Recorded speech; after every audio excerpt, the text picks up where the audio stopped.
Shalom, salam berkat dari kami untuk pendengar sekalian. Saat ini pendengar akan diberkati dengan program Hari Ini Harinya Tuhan bagian yang ke-8.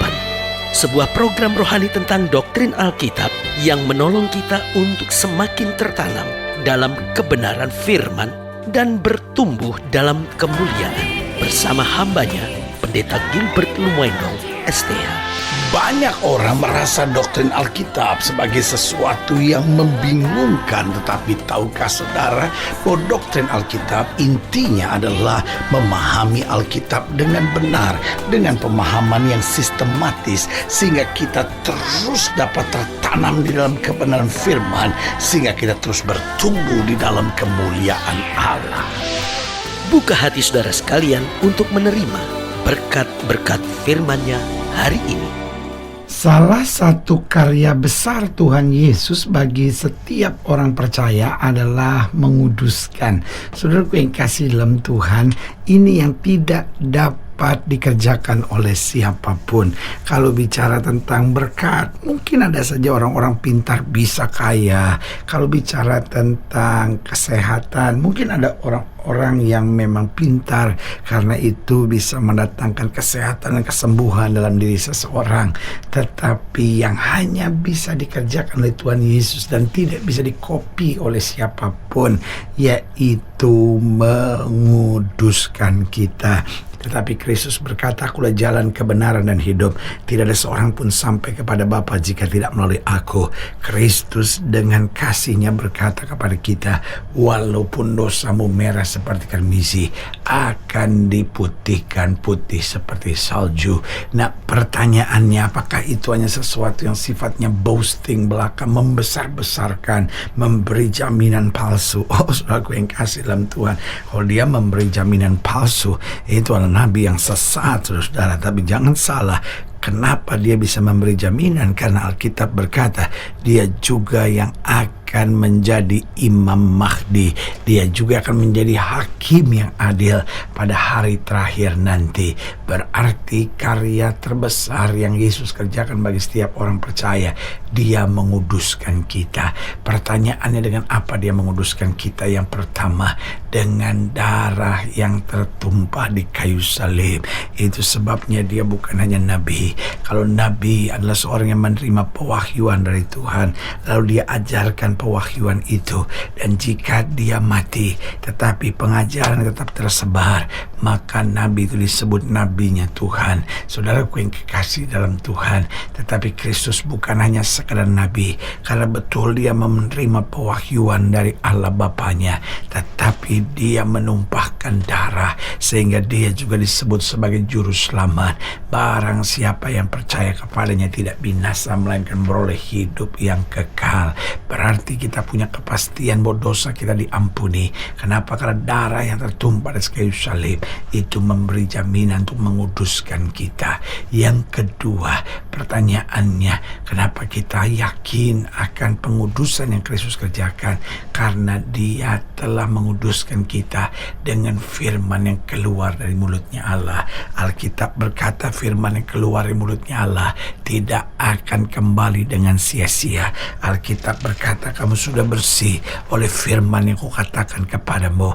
Artinya dengan kita merenungkan firman siang dan malam, maka jiwa kita, hati kita, pikiran kita dikuduskan. Karena suara firman itu yang akan terngiang-ngiang dalam hidup kita, sehingga setiap kali kita mau buat yang salah, setiap kali kita mau buat yang bertentangan dengan Kristus, maka firman itu akan berbicara dari dirinya sendiri ke dalam diri kita untuk mengingatkan kita dan meluruskan jalan kita. Berarti setiap orang percaya dikuduskan oleh Kristus melalui apa? Melalui darah yang tertumpah di kayu salib, melalui firman yang keluar dari mulutnya Allah. Dan yang ketiga, melalui apa kita dikuduskan? Melalui teguran-teguran dan tuntunan Roh Kudus. Makanya Alkitab berkata, barang siapa yang kukasihi, ia kuhajar dan kutegur. Hidup Kristen bukan berarti semuanya beres. Ada kalanya kalau jalan kita keliru, Tuhan harus memberikan teguran-teguran. Dan waktu kita berbalik, tuntunan Roh Kudusnya akan memampukan kita berjalan senantiasa menurut kehendak dan rancangan Tuhan yang sempurna. Haleluya. Berarti jelas bahwa salah satu karya terbesar Kristus bagi setiap setiap orang percaya adalah pengudusan. Dia menguduskan kita dengan darah yang tertumpah di kayu salib. Dia menguduskan kita dengan firman yang keluar dari mulutnya Allah. Dia menguduskan kita dengan teguran-teguran dan tuntunan Roh Kudus. Dan yang keempat, dia menguduskan kita dengan kasih karunia serta anugerahnya yang mengampuni dosa kita. Karena itu Alkitab jelas berkata, barang siapa yang mengaku dosanya, Allah itu setia dan adil. Dia akan mengampuni kita dan menyucikan kita dari segala dosa dan kesalahan kita. Haleluya. Selamat datang dalam program kita hari ini, Harinya Tuhan. Sebuah program rohani yang kembali mengingatkan kepada kita betapa pentingnya kita menjadikan firman Tuhan sebagai dasar keseharian hidup kita. Karena selama kita jadikan firman Tuhan sebagai dasar keseharian hidup kita, langkah-langkah ke depan kita penuh dengan kepastian, kemenangan, berkat, mujizat, dan perkara-perkara besar. Haleluya. Dan dalam program ini kita sedang bicara tentang menguduskan. Karena memang salah satu karya terbesar Kristus bagi setiap orang percaya adalah bahwa setiap kita dikuduskan dengan darahnya, dengan firmannya, dengan tuntunannya, dan dengan anugerahnya yang sempurna. Haleluya. Nah, saudara yang kasih dalam Tuhan, dalam pembahasan tentang menguduskan, kita mau sama-sama belajar dari Keluaran pasal yang ke-40. Keluaran pasal yang ke-40 ayatnya yang pertama sampai ayatnya yang ke-11. Kita masuk pada pasal terakhir dari buku yang kedua dari pembahasan tentang 5 buah buku Musa ini, yaitu pasal terakhir dari kitab Keluaran, yaitu Keluaran pasal 40 ayat pertama sampai ayatnya yang ke-11. Demikian firman Tuhan di bawah judul perikop Musa mendirikan kemah suci. Keluaran 40 ayat yang pertama sampai ayat yang ke-11. Berfirmanlah Tuhan kepada Musa, pada hari yang pertama dari bulan yang pertama haruslah engkau mendirikan kemah suci, yakni kemah pertemuan itu. Kau tempatkanlah di dalamnya tabut hukum, dan kau pasangkanlah tabir sebagai penudung di depan tabut itu. Kau bawalah ke dalamnya meja dan taruhlah di atasnya perkakas menurut susunannya. Kau bawalah ke dalamnya kandil dan kau pasang lampu-lampunya di atasnya. Kau taruhlah mesbah emas untuk membakar ukupan di depan tabut hukum. Kau gantungkanlah tirai pintu kemah suci. Kau taruhlah mesbah korban bakaran di depan pintu kemah suci, yakni kemah pertemuan itu. Kau taruhlah bejana pembasuhan di antara kemah pertemuan dan mesbah itu. Lalu kau taruhlah air ke dalamnya. Haruslah kau buat pelataran keliling dan kau gantungkanlah tirai pintu gerbang pelataran itu. Kemudian kau ambillah minyak murapan dan kau urapilah kemah suci dengan segala yang ada di dalamnya. Demikianlah harus kau menguduskannya. Perhatikan, demikianlah harus kau menguduskannya dengan segala perabotannya sehingga menjadi kudus. Juga kau urapilah mesbah korban bakaran itu dengan segala perkakasnya. Demikianlah kau harus menguduskan mesbah itu sehingga mesbah itu maha kudus. Ayat 11. Juga kau urapilah bejana pembasuhan itu dengan alasnya, dan dengan demikian engkau harus menguduskannya. Saudara yang kasih dalam Tuhan, kalimat ini diulangi terus. Menguduskan, menguduskan, menguduskan. Barang-barang untuk pelayanan saja harus dikuduskan, apalagi kita yang melayani Tuhan. Nah, ini yang paling penting. Tanpa kekudusan tidak ada seorang pun yang melihat Allah. Waktu kita dikuduskan di hadapan Tuhan, kita akan dipandang layak untuk dipakai bagi kemuliaannya. Haleluya. Pertanyaannya, apa yang harus kita kuduskan setiap saat dalam kehidupan kita? Yang pertama yaitu mata, pikiran, hati, perkataan, serta pendengaran kita. Saya ulangi sekali lagi. Jadi yang pertama, apa yang harus kita kuduskan setiap saat, yaitu mata, pikiran, hati, perkataan, dan pendengaran kita. Saudaraku yang kasih dalam Tuhan, 5 hal ini penting. Mata kita supaya kita bisa melihat sebagaimana Kristus melihat. Pikiran kita supaya kita bisa memiliki pikiran Kristus. Hati kita supaya kita memiliki hati yang melayani, hati Kristus, hati hamba.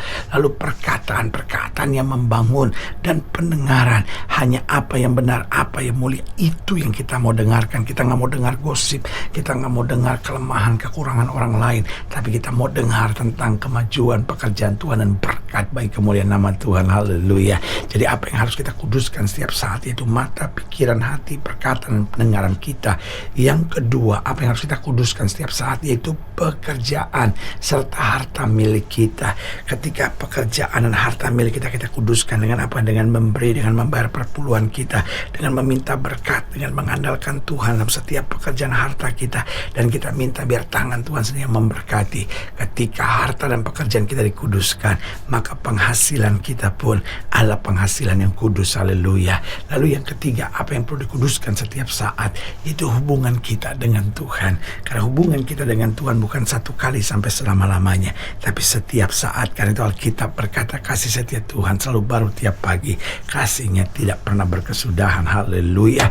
Dan yang keempat, apa yang harus kita kuduskan setiap saat, yaitu motivasi di balik setiap perbuatan kita. Karena Tuhan bukan hanya melihat apa yang kita kerjakan, tapi Tuhan juga melihat mengapa kita mengerjakannya, sehingga hidup kita semakin hari semakin dilayakkan, semakin hari semakin dikuduskan. Karena hidup Kristen bukan kita yang hebat, bukan kita yang kudus, tetapi Kristus yang telah menguduskan kita, sehingga hidup kita bukannya kita lagi, tetapi Kristus yang hidup di dalam hidup kita. Haleluya. Saudara yang kasih dalam Tuhan, jika saudara yang dilayani lebih jauh, hubungi kami melalui telepon, hubungi kami melalui surat, kunjungi website kami, karena kami ada untuk membawa Bapak Ibu sudah senantiasa lebih dekat pada Tuhan dan mengalami kasih kuasa mujizat yang luar biasa. Haleluya. Secara khusus melalui program ini juga saya mau berdoa buat siap saudara yang sakit, siap saudara yang berbeban berat, karena saya percaya bahwa bagi Allah tidak ada perkara yang mustahil. Nah, saudara-saudara yang ini doakan secara khusus, boleh taruh tangan kanan saudara di dada dan kita akan berdoa. Mari kita berdoa. Bapa, dalam nama Yesus, hamba doa buat yang sakit, hamba doa buat yang berbeban berat, hamba doa untuk setiap mereka yang sedang menghadapi masa-masa yang sukar, karena hamba percaya bahwa bagi Allah tidak ada perkara yang mustahil.